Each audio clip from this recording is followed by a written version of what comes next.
अंधेरी पूर्वच्या विधानसभा जागेवरून महायुतीमध्ये सध्या जुंपल्याचं पाहायला मिळतंय। भाजपकडून मुरजी पटेल तर शिंदेंकडून स्वीकृती शर्मा इच्छुक आहेत। त्यामुळे अर्थातच काहीशी धुसफूस निर्माण झाली आहे। या धुसफुसीचे काय परिणाम होऊ शकतात, अंधेरी पूर्व विधानसभेत काय राजकीय चित्र पाहायला मिळू शकतं, या संदर्भातला हा स्पेशल रिपोर्ट।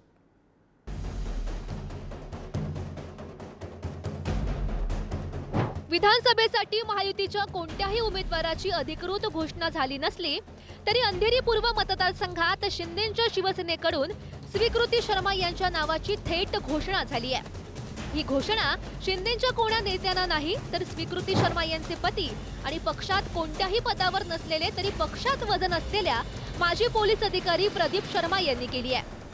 और घर में बताने की जरूरत होती है कि हम खड़े रह रहे हैं।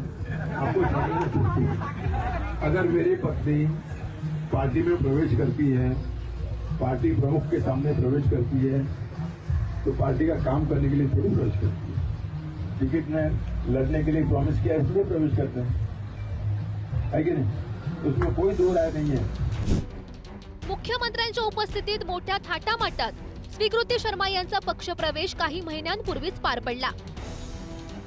अंधेरी पूर्व हा मतदारसंघ तसा पारंपरिकदृष्ट्या शिवसेनेचाच, मात्र शिवसेनेचे 2 गट झाल्यानंतर शिंदेंकडे उमेदवारीसाठी चेहरा नव्हता आणि त्याचमुळे स्वीकृती यांचा प्रवेश झाला आणि शिंदेंच्या सेनेला चेहरा मिळाला। मात्र याच मतदारसंघातून भाजपचे मुरजी पटेलही इच्छुक आहेत।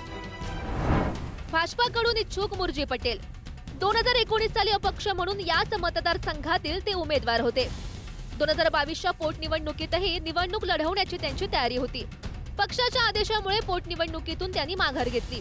अंधेरी परिसरात त्यांचा चांगला जनसंपर्क आहे, मुरजी काका अशी त्यांची ओळख आहे। तर आता याच मतदारसंघातून स्वीकृती शर्मा निवडणूक लढवण्याची शक्यता आहे। शिंदेंकडून स्वीकृती शर्मा इच्छुक। माजी पोलीस अधिकारी प्रदीप शर्मा यांच्या त्या पत्नी आहेत। प्रदीप शर्मा फाउंडेशन कडून सामाजिक कार्य करतात। विविध सामाजिक संस्थांसोबत ते सामाजिक कार्य करतात। मुरजी पटेल हे स्वीकृती यांच्यापेक्षा राजकारणात तसे सिनियर, मात्र त्यांनी या विषयात माध्यमांशी बोलायला नकार दिलाय। भाजपनं मुरजी काकांना नाराज करायचं नाही असं ठरवलं तर स्वीकृती शर्मा यांना अंधेरीऐवजी दिंडोशीची उमेदवारी दिली जाण्याचीही शक्यता आहे। मात्र त्यामुळे दिंडोशीतील शिंदेंचे शिवसैनिक तर नाराज होतीलच, पण स्वतः स्वीकृती यांना कितपत आनंद होईल हाही प्रश्न आहे। सध्याच्या घडीला प्रदीप शर्मांनी परस्पर तिकीट मिळणारच आणि त्याचसाठी आम्ही प्रवेश केला असं म्हटलं असलं तरी जोवर याची अधिकृत घोषणा होईपर्यंत शर्मा आणि पटेल दोघंही निवडणूक लढवण्याची तयारी करतील। तयारी करूनही पक्षाकडून तिकीट न मिळण्याचा अनुभव हा मुरजी पटेल यांना यापूर्वीही आलेला आहेच आणि याही वेळी हा अनुभव त्यांच्या वाट्याला येतो की शर्मांच्या वाट्याला जातो हे अगदी काहीच दिवसात स्पष्ट होईल। पंकज दळवीसह विक्रांत शिंदे, पुढारी न्यूज।